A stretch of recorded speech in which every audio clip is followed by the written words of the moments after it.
अस्सलाम वालेकुम dear students, उम्मीद करता हूँ कि आप सब खैरियत से होंगे। आज हमारा 9th class new book biology उसका पहला लेक्चर है और फर्दर इंशाल्लाह जो है हम लेक्चर वाइज ही चलेंगे। तो बायोलॉजी चैप्टर नंबर 1 है हमारे पास, the science of biology. The science of biology. अब इसके अंदर जो पहली डेफिनेशन आप स्टडी करेंगे वो आपके पास है जी बायोलॉजी। बायोलॉजी किसे कहते हैं, क्वेश्चन आएगा डिफाइन बायोलॉजी। तो सिंपल मैंने लिखा है biology the study of life, यानी बायोलॉजी में आप लाइफ को स्टडी करते हैं। जितनी भी जिंदा चीजें आपको अपने इर्द गिर्द नजर आ रही हैं इंक्लूडिंग योरसेल्फ, चाहे एनिमल्स हैं, प्लांट्स हैं, जब आप उनको स्टडी करेंगे तो वो किसमें आ जाएगा, बायोलॉजी में। अब अगर आप बायोलॉजी के वर्ड को देखें तो ये दो वर्ड से मिलकर बना है, बायोस और लाइगोस। बायोस मींस लाइफ और लोगोस मींस स्टडी, यानी simple biology is the study of life, यानी बायोलॉजी के अंदर आप लाइफ को क्या करेंगे, स्टडी करेंगे। नेक्स्ट हमारे पास डिवीजन ऑफ बायोलॉजी है। तो सबसे पहली जो डिवीजन हमारे पास आती है ये है ज़ूलॉजी। अब ज़ूलॉजी में भी आपने पहले 3 लेटर्स को देखे, जू।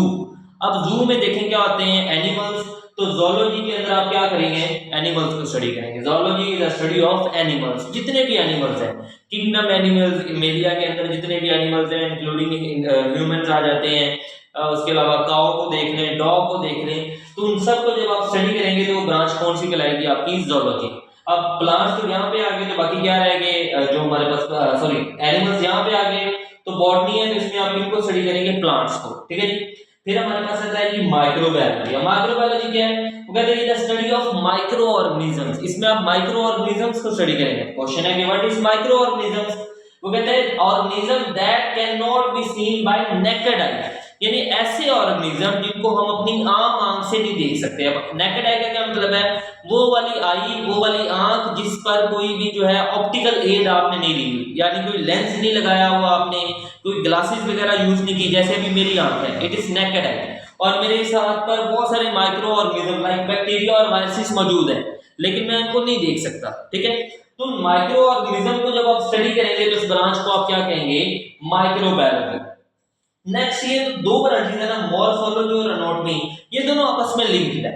अब मॉर्फोलॉजी क्या है कि अगर आप किसी भी चीज को बाहर से स्टडी करेंगे, किसी भी चीज की फॉर्म को स्टडी करेंगे, यानी एक्सटर्नल स्ट्रक्चर जब आप स्टडी करेंगे, जैसे ये मेरा हाथ है, तो अगर इसका एक्सटर्नल स्ट्रक्चर हम स्टडी कर रहे हैं तो इसे मॉर्फोलॉजी कहेंगे।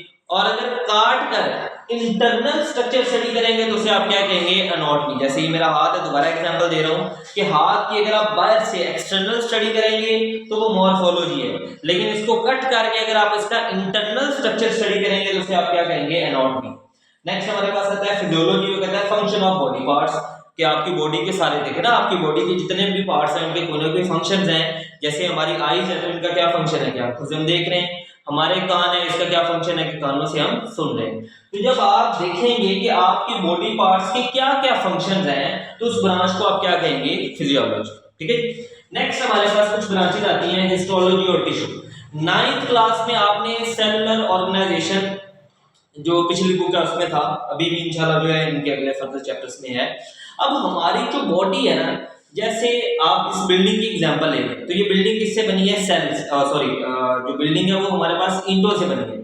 वैसे हमारी जो बॉडी है वो सेल से मिलकर बनी है, यानी अगर आप सेलुलर ऑर्गेनाइजेशन देखें तो हमारी बॉडी का जो सबसे पहला और बेसिक लेवल है वो सेल है। जब सेल आपस में जुड़ेंगे तो क्या बनेगा, टिश्यू, टिश्यू से ऑर्गन, ऑर्गन से ऑर्गन सिस्टम, और जब ये सारी चीजें कंबाइन हो जाएंगी तो पूरा एक ऑर्गेनिज्म बन जाएगा। जैसे मैं एक ऑर्गेनिज्म हूँ, मेरी बॉडी के अंदर सेल भी मौजूद है, मेरी बॉडी के अंदर टिश्यूज भी मौजूद हैं, मेरी बॉडी के अंदर ऑर्गन्स भी मौजूद है, जैसे मेरा दिल एक ऑर्गन है, ठीक है। उसके अलावा स्टमक एक ऑर्गन है, और जब ये ऑर्गन्स आपस में जुड़ते हैं तो क्या बन जाता है, एक ऑर्गन सिस्टम बन जाता है। और ऑर्गन सिस्टम जब आपस में कंबाइन होगी तो क्या बन जाएगा, एक पूरा ऑर्गेनिज्म बन जाएगा। अब हमारे पास टॉपिक ब्रांच है हिस्टोलॉजी, इसमें आप स्टडी करेंगे टिश्यूज को। अब ये वो वाले टिश्यूज हैं जो आपकी बॉडी के अंदर मौजूद है, ठीक है, एनिमल्स में मौजूद होते हैं और प्लांट्स में भी मौजूद होते हैं। फिर हमारे पास साइटोलॉजी है, तो इसमें आप स्टडी करेंगे सेल को, कि बॉडी के अंदर सेल की डिवीजन को स्टडी करेंगे। आपने 8th क्लास में पढ़ा था माइटोसिस, मियोसिस, उसको स्टडी करेंगे। फिर सेल किस तरीके से अपना फंक्शन परफॉर्म कर रहा है उस चीज को आप स्टडी करेंगे। नेक्स्ट हमारे पास है मॉलिक्यूलर बायोलॉजी। तो डेफिनेशन है study of molecules that make life. देखना हमारी बॉडी भी तो किसी ना किसी मॉलिक्यूल से बनी है। अगर हमारे गोश्त की बात करें, हमारा जो मीट है, गोश्त है, तो ये प्रोटीन है। उस तरीके से हमारी बॉडी में प्रोटीन्स भी मौजूद है, हमारी बॉडी में लिपिड्स भी मौजूद है, हमारी बॉडी में कार्बोहाइड्रेट्स भी मौजूद है। जब आप इन मॉलिक्यूल्स को स्टडी करेंगे तो उस ब्रांच को आप क्या कहेंगे? Molecular biology. नेक्स्ट हमारे पास आ जाता है एम्ब्रियो। अब एम्ब्रियो की डेफिनेशन देखें, वो कहता है study of embryo to baby. अच्छा, अब बेसिकली अगर आप रिप्रोडक्शन के जो प्रोसेस है उसमें है, तो हमारे पास फीमेल की तरफ से एग आएगा और मेल की तरफ से स्पर्म आएगा। जब ये दोनों कंबाइन होंगे तो हमारे पास क्या बन जाएगा? जाइगोट। और जाइगोट से क्या बनेगा? एम्ब्रियो। और 9 मंथ के प्रोसेस के बाद हमारे पास पूरा एक बेबी और एक जो बच्चा बन जाएगा। तो इस एम्ब्रियो से बेबी बनने के दौरान जितने भी चेंजेस आते हैं, जब आप उनको स्टडी करेंगे तो उसे हम क्या कहेंगे? एम्ब्रियोलॉजी। नेक्स्ट हमारे पास है जेनेटिक्स। इसमें आप स्टडी ऑफ जीन को स्टडी करेंगे। बेसिकली जेनेटिक्स में आप स्टडी करते हैं विरासत को, इनहेरिटेंस को। अब इनहेरिटेंस क्या होता है? Transmission of characters from one generation to another generation. कि जब कैरेक्टर एक नस्ल से दूसरी नस्ल में मुंतकिल होते हैं, जैसे जब भी कोई बच्चा पैदा होता है तो क्या कहते हैं? इसकी आंखें फलाने जैसी हैं, इसके कान फलाने जैसे। इसका मतलब है कि जो कैरेक्टर्स हैं ये एक नस्ल से अगली नस्ल में मुंतकिल होते हैं। जब आप इसको स्टडी करेंगे तो इसको आप क्या कहेंगे? जेनेटिक्स कहेंगे।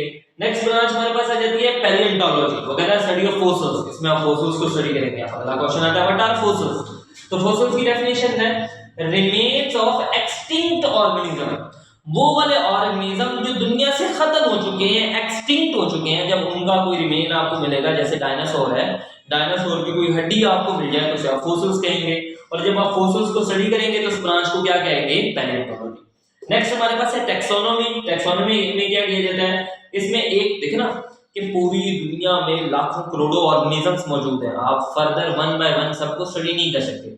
तो साइंटिस्ट ने क्या कर दिया? इनकी क्लासिफिकेशन कर दी है, इनके ग्रुप बना दिया। तो वो जो ग्रुप बनाने वाला जो प्रोसेस है उसको आप क्लासिफिकेशन कहते हैं। और वो वाली ब्रांच जिसमें आप क्लासिफिकेशन को स्टडी करेंगे उसे आप क्या कहेंगे? टैक्सोनॉमी। क्या कह देंगे? टैक्सोनॉमी। अच्छा, इसके अलावा इसमें साइंटिफिक नेम भी रखे जाते हैं।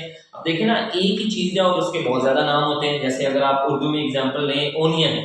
ओनियन को ओनियन भी कहते हैं, प्याज भी कहते हैं, कुछ इलाकों में से गंडा भी कहते हैं, बासल भी कहते हैं, वासल भी कहते हैं। अब चीज एक है लेकिन उसके नाम बहुत ज्यादा हैं। अब ये पाकिस्तान में है, वैसे इंडिया में इसके और भी नाम होंगे, चाइना में इसके और भी नाम होंगे, अफगानिस्तान में इसके और भी नाम। अब एक ही ऑर्गेनिज्म के जब इतने ज्यादा नाम हो जाएंगे तो ऑब्वियसली उसको स्टडी करना मुश्किल हो जाएगा। तो फिर साइंटिस्ट ने क्या किया? उन्होंने हर ऑर्गेनिज्म का एक साइंटिफिक नेम रख दिया। जैसे इंसान है तो इंसानों का साइंटिफिक नेम होता है होमो सेपियंस। पूरी दुनिया के अंदर जब भी वर्ड होमो सेपियंस आएगा तो इसका क्या मतलब होगा? इंसान। अब इसे हमें स्टडी करना क्या हो जाएगा? इजी। एक जो लैंग्वेज बैरियर है, जैसे हमारा और चाइना के दरमियान एक लैंग्वेज बैरियर है, ठीक है। अब अगर साइंटिफिकली आप चीजों को डिस्कस करेंगे थ्रू क्लासिफिकेशन या साइंटिफिक नेम, तो चीजों को स्टडी करना आसान हो जाएगा। फिर हमारे पास इकोलॉजी, वो कहता है relationship between organism and environment. अब एक ऑर्गेनिज्म और एनवायरनमेंट के दरमियान क्या रिलेशन है? जैसे मैं ऑर्गेनिज्म हूं, एनवायरनमेंट से मेरा क्या रिलेशन है? हम फूड कहां से ले रहे हैं? एनवायरनमेंट से। हम ऑक्सीजन कहां से ले रहे हैं? एनवायरनमेंट से। हम पानी कहां से ले रहे हैं? एनवायरनमेंट से। यानी अपनी जरूरत की हर चीज हम एनवायरनमेंट से ले रहे हैं और बदले में एनवायरनमेंट को क्या कर रहे हैं? खराब कर रहे हैं। घरों का पानी एनवायरनमेंट में डाल रहे हैं, हमारा जो है फैक्ट्रीज का जो गंदा पानी है वो एनवायरनमेंट में डाल रहे हैं। तो ये रिलेशन है। जब आप इस चीज को स्टडी करेंगे तो उसे आप इकोलॉजी कहेंगे। नेक्स्ट हमारे पास है marine biology. Salty water life. दो तरह का पानी होता है, marine water and fresh water. Marine water वो वाला पानी होता है जो समुद्र का पानी होता है। साल्टी जो वाटर होता है जिसे आप पी नहीं सकते, वो मरीन वाटर है। और फ्रेश वाटर वही जो हमारे घरों से निकल रहा है, ठीक है। आम फिल्टर का जो पानी आप पीते हैं वो फ्रेश वाटर होता है जिसे आप पी सकते हैं। अब मरीन वाटर के अंदर जो लाइफ है, देखिए ना, समुद्र में अक्सर आपने वो नेशनल ज्योग्राफिक चैनल पे देखा होगा कि पानी के अंदर बहुत बड़ी मछलियां होती हैं, शार्क है, व्हेल है, तो वो मरीन वाटर के अंदर है। जब आप उस लाइफ को स्टडी करेंगे तो उसे आप क्या कहेंगे? Marine water biology. नेक्स्ट है हमारे पास पैथोलॉजी। पैथोलॉजी में सबसे पहले स्टडी करेंगे डिजीज, बीमारी, फिर उसका काज कि बीमारी की क्या वजह है, और आखिर में क्या स्टडी करेंगे? इफेक्ट। जैसे यहाँ पर मैंने एग्जांपल दिया कोविड-19 और उसकी वजह से क्या हो रहा है? Corona virus. यानी कोविड-19 एक बीमारी है, उसकी क्या वजह है? Corona virus. अब उसका इफेक्ट क्या है कि जैसे ही, अगर आपको याद हो 2020-21 में जिनको कोविड-19 हो जाता था उनका जो रेस्पिरेटरी सिस्टम है वो फेल हो जाता था, उन्हें सांस लेने में मसला होता था, वेंटिलेटर पे आते थे और अल्टीमेटली वो एक्सपायर हो जाते थे। और लास्ट हमारे पास जो ब्रांच आ रही है दिस इज फार्माकोलॉजी। अब इसमें आप स्टडी करेंगे ड्रग्स को। यहाँ पर ड्रग से मुराद है मेडिसिन, लाइक एक पेनाडोल। मैंने एक पेनाडोल ली है, उसका मेरी बॉडी पे क्या इफेक्ट है, यानी बेसिकली आप स्टडी करेंगे कि कोई भी मेडिसिन है उसका बॉडी पे क्या इफेक्ट है। ठीक है, तो इस ब्रांच को आप क्या कहेंगे, फार्माकोलॉजी। तो ये था हमारा बायोलॉजी का पहला टॉपिक कि what is biology and different branches of biology. ठीक है जी, जिस चीज की आपको समझना है आप कमेंट्स में बताएं, तो इंशाल्लाह मैं उसको फर्दर एक्सप्लेन कर दूंगा। Thank you.